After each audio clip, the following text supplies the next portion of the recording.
Mayong hapon, Negros. Ini ang Digicast Negros 10. Ang nagapanguna nga napulo ka mga balita sa isla sang Negros ang amo ni gadulong sa inyo.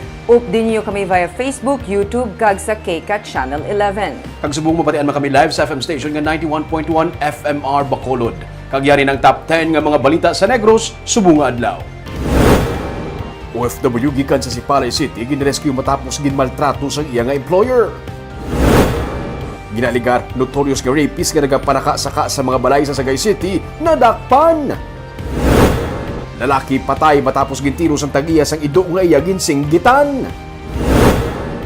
Transition sa tunga sang Benitez kag Leonardia administration, ginapaabot nga mangin masulhay. Kag sa good vibes, Lakay Lota Drum Beaters, Pita Flores Festival, pila sa mga patilaw sa Negros Occidental para sa paglunsar sang Lakbayanihan Tourism Fair. Inatanan sa Digicast Negros 10. Sa number 10,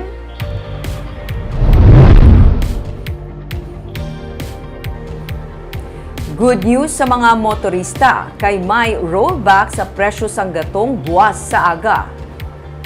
Sa fuel price forecast para sa May 17 tubtub 23, 2022 nga trading week, ginpahayag sang Uni Oil nga ang presyo sang diesel mahimo magdubo sang 2 pesos kag 90 centavos tubtub 3 pesos sa kada litro. Ang presyo sang gasolina maganubo naman sang 40 tubtub 60 sentimos sa kada litro. Sa nagligad nga semana, 4 pesos ang ginsaka sa kada litro sang diesel. Yara sa 77 pesos ang average nga presyo sang litro sang diesel sa karon kag 72 pesos naman ang kada litro sang gasolina.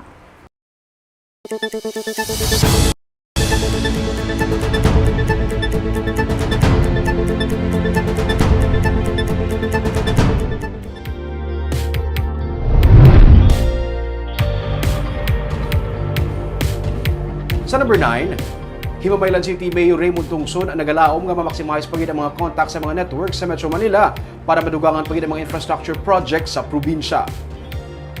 Si Tungson ang nagserbi regional chairman sang Team BBM 2022. Nagsiling nga kinahanglan sa mga Negrense nga mag-ugyon kag mag-isa. Nagapanawagan man siya sa tanan nga suportahan ang manugsulod nga presidente nga si Ferdinand Marcos Jr. kag Vice Presidente Sara Duterte. Sunod sa iya, luyag nga matabo nga ang probinsya maka-maximize o kuntigayon nga makabaton sa mga programa kag proyekto gikan sa ginapaabot ka administrasyon kag ini ang mas mangin mahapos kun may paghugpong sa mga Negrosanon. Amo man nga proyekto ang magahatag suno sa kay Tungson ang labing pasalamatan. Ginabi-abi naman ang nanging resulta sa presidential race sa probinsya kung saan si Vice President Leni Robredo ang nanguna sa Negros Occidental. Sa Negros is ma-maximize natin ang mga programs and projects, no? Kag mas hapos natin i-implement initanan kung united, no, ang Negrosano. Whatever they can give us, no, as far as soft and hard projects, it will be appreciated. So we're just praying, no, nga ma-maximize naman ang amon na network sa kanila para request kami for more infrastructure projects and also for soft projects and programs for the city.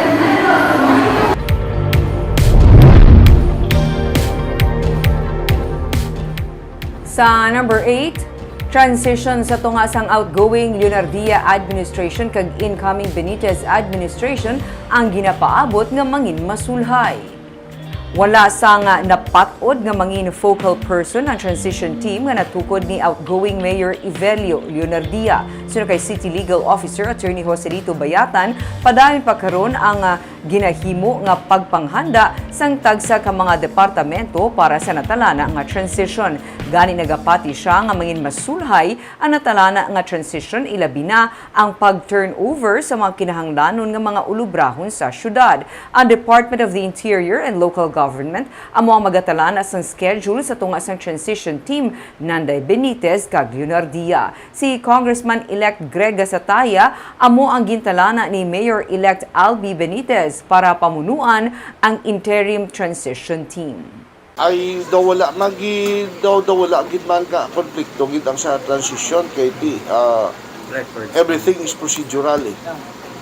Ang tanada procedure already amon di kami asta nga obra namon di lang asta, so amo ni ma-expect nga isubkon nyo. Sa number 7,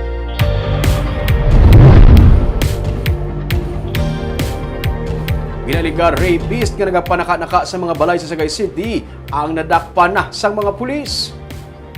Tigayon nga naaresto sang kapulisan ang ginaligar notorious nga rapist nga nagapanaka-naka sa mga balay sa sudad sang Sagay. Naaresto kahapon ang 18 anyos nga sospek si George Martinez matapos iniliwat nga ginsulod ang isa ka balay sa Barangay Rizal sa Sagay City nga iya nadamlag pa ginsulod. Sunod sa kay Lieutenant Colonel Jonel Guadalupe, hepe sang Sagay PNP, tuyo kung tani nga tandugon sang sospek ang babae apang siya ang gintiklod kag ginlock sa kwarto. Giliyon man nga nakaresponde ang kapulisan kag naaresto si Martinez. Positibo man siya nga ginkilala sang menor de edad nga iya tuyo nga tandugon man sa nagligad nga Martes. Magluwas sa duha. May isa pa kitag reklamo nga nagtudlo man sa kay Martinez nga amo ang nagsulod sa ilang nga balay. Nagapanawagan man si Guadalupe nga kung may iban pagid nga mga nabiktima si Martinez, mahimo sila magpadulong sa Sagay PNP agud mapasaka ang reklamo batok sa suspect. Kaso nga attempted rape kag ang ipasaka sang PNP batok sa kay Martinez.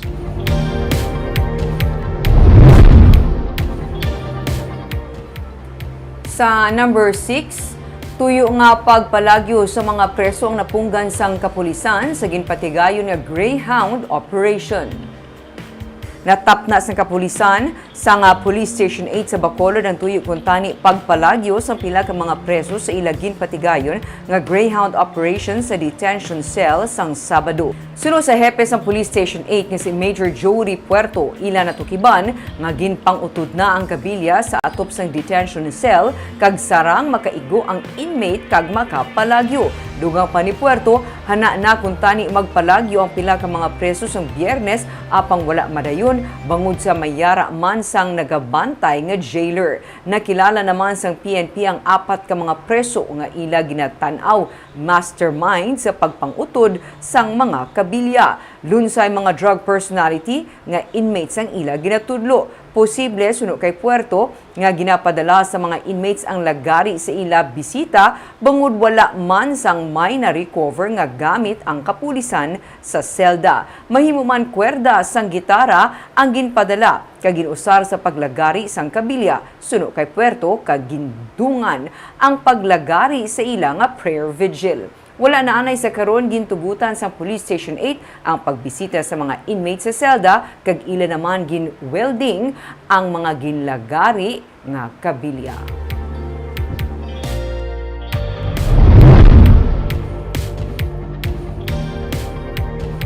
Sa number 5, sa Kabangkalan City, sa kalalaki patay matapos gintiro sang tag-iya sang ido nga iya ginsinggitan.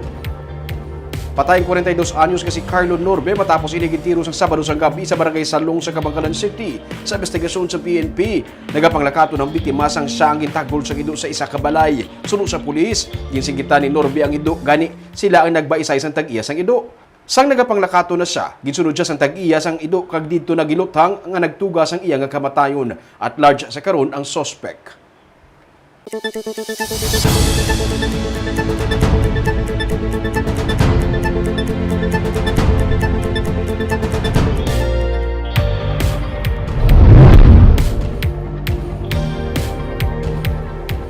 Sa number 4, karon nga natapos na ang kasakuon dala sang kampanya kag eleksyon, luyag ni Negros Occidental Governor Eugenio Jose Lacson nga tutukan balik sang LGU ang pagbakuna.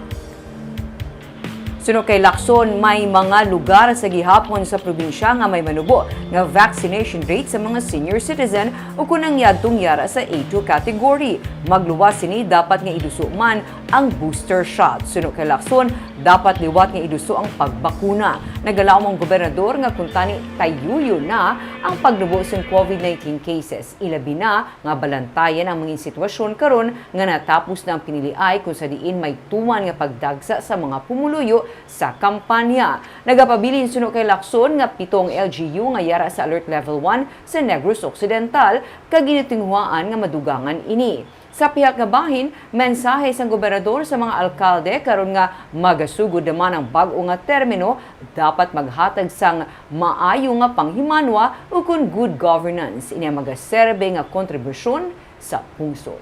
Are you urging the local governments to focus on the vaccination out of the campaign? Yes, we will start doing that again. To especially those that have very low performance. No? We will just remind them. But definitely we have to again focus on vaccination.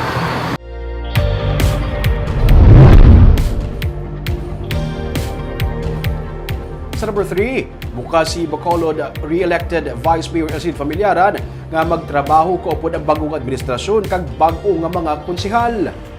Ginatugyan na ni Vice Mayor Elcid Familiaran sa administrasyon ni Mayor-elect Albi Benitez ang pagpili sang madason nga magapamuno sang Interagency Task Force Against COVID-19 nga iya ginpangunahan. Nagapabilin karon sa Alert Level 1 status ang Bacolod. Para kay Familiaran, bukas siya sa pagtrabaho upod ang bagong administrasyon kag sa paghatag man sa mga responsibilidad para sa mga panibago kag huben nga katapo sa konseho. May 8 sa mga elected councilors ang katapos ang Asenso Bacolod kag 4 ang gikan sa Grupo Progreso nga kaalyado ni Familiaran. Sa Hulyo 1, magasapol ang Vice Alcalde sa katapos sa konseho para maistoryahan ang pagtalana sa kinahanglanon nga technical assistance kag mga office supplies. I can work with anybody. Ang akon ng mga new one bala. Mga hubin na, i-expose natin. Pagkakaan ka sila, responsibility siguro to prepare them para sa dason na pinili ay. Sa number 2,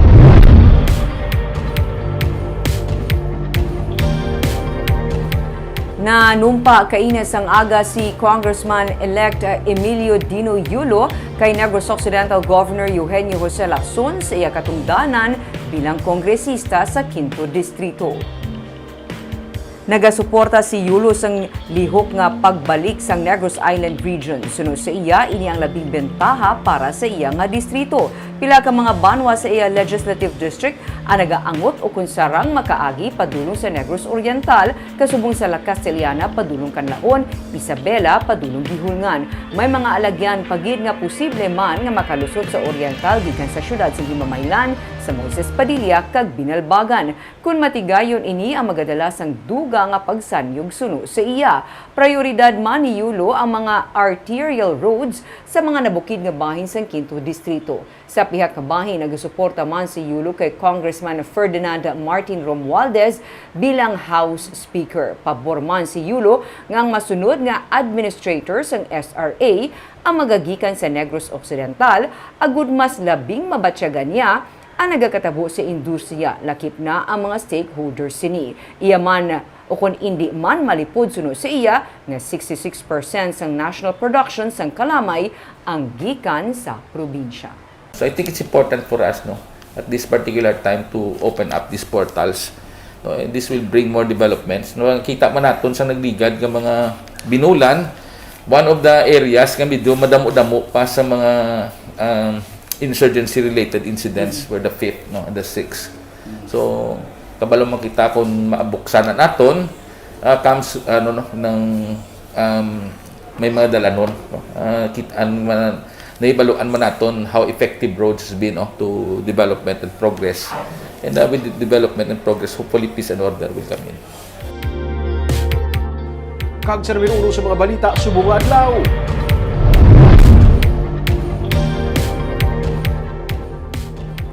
Isa ka OFW gikan sa Sipalay City ang ginrescue matapos ginaligar ginmaltrato sang iya nga amo.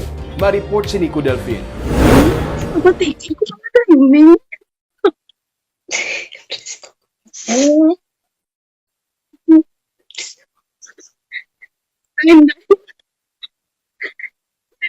sa konday, hindi ka ugalingon mo dahil. Daw wala siya kaugalingon ang ini nga OFW samtang naga-video call siya mga himata. Pero makita siya mga kamot ang mga labhag kag pilas nga naangkon tugas ang ginaligar pagmaltrato sa ngiya amo sa Saudi Arabia. Pakitain mo kamo.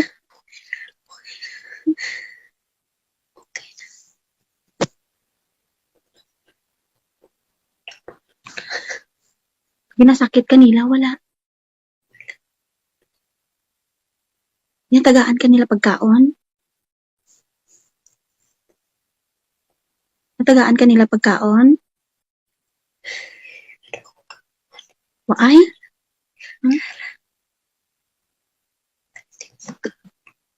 Sa bulig sang Philippine Embassy natigayon siya nga na-rescue kag karon yara na sa custody sang embahada sa Riyadh. Suno kay Riza Moldes, officer in charge ng Overseas Workers Welfare Administration sa Western Visayas, Ila na ginaproseso ang pagpauli sang OFW halin sa Riyadh sa Mayo 25. Nakigangot man sa OWA si Congresswoman-elect Mercedes Alvarez agud makapauli siya sa iya pamilya sa Barangay 5 sa Sipalay City.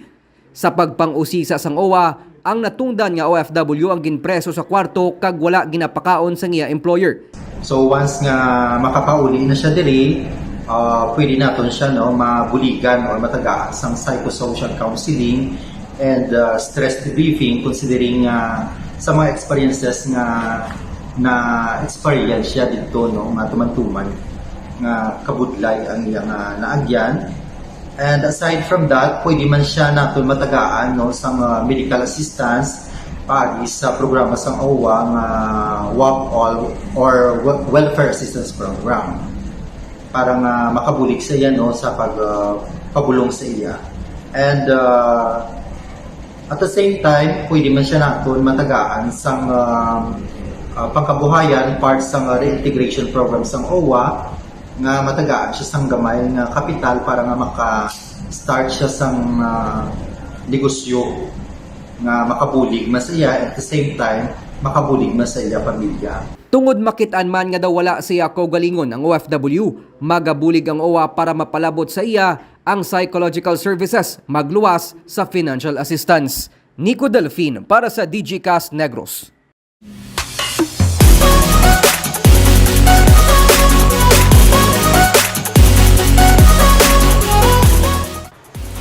Sa Good Vibes, La Carlota Drum Beaters, Pinta Flores Festival Dancers, pila lamang ini sa mga patilaw sa Negros Occidental sa paglunsar sang Lakbayanihan Tourism Fair. Yaring report ni Romeo Subaldo.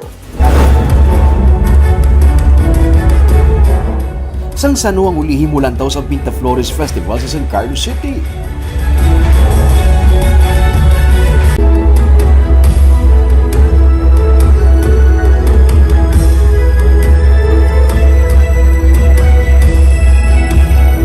Ukon ang pagpatik-patik sang drums ng La Carlota Drum Beaters. Ang ini nga mga bagay nga ginakahidlawan sang tanan, ang liwat kin pa-experience kaina sa paglunsar sang Lakbayanihan Tourism Fair. Sunod sa kay Negros Occidental Governor Eugenio Jose Lacson, nagalaom siya nga pinaagi sini, mahaylo na ang mga turista nga magbiyahe na liwat. Event like this naturally will help again bring back our visitors to Negros Occidental.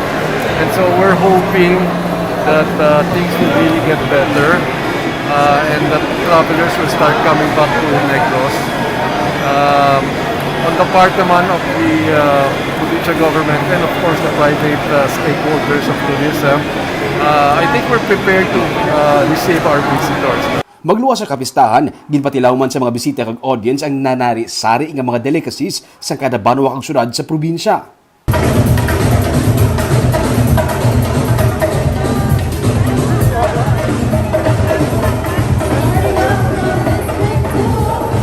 Ang tourism industry ang isa sa mga tumay nga naapektuhan sa pandemic. Sunod sa kay Cheryl Dicena, Provincial Tourism Officer sa Negros Occidental, 70% nga nagdubo ang tourist arrivals bangod sa pandemic, kag subong na ang tion para maghaylo sa mga turista nga maglagaw liwat sa Negros Occidental.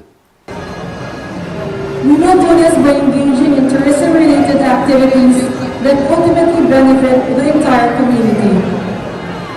The Lakbayanihan Tourism Fair is one such activity.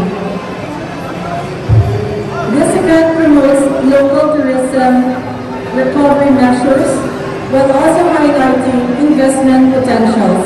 Kung na-miss nyo ang mga booths ng tagsa ka mga LGU sa Panaad Park, subong may mga booths man ang tanan ng mga banwa kag syudad sa probinsya sa Ayala Malls Capital Central. Sa kada booth, makitaan ang ginapabugal ng mga produkto sa kada LGU. Magapadayon ng Tourism Fair tubtub Mayo 29. May mga nakahanda man ng mga programa, kag activity ang kada distrito sa nagkalain-lain ng mga petsa. Amo na siya, Barb, ang amat-amat niya pagbangon na siguro sa kato nga tourism industry. Kagi namin, no, do ka festive gid sa atmosphere, kabay pa kung tani tayuyo na. Kaga si Goff mismo nagalaob nga tayo yun man ang paglubo sa COVID COVID cases. cases. Kag madula ng pandemya. Kabay pa. Kaagap ito mga balita sa Negros Subunga Adlaw. Kay man sa panahon karon importante nga may ihibalo ka sa nagakatabo sa imo nga palibot. Pero dapat balansa kag eksakto mga impormasyon. Padayon kami nga magapangalagad sa Negrosanon. Ako si Barbara Mijares. Tubtub sa buwas ako naman si Romeo Subaldo. Mayong hapon.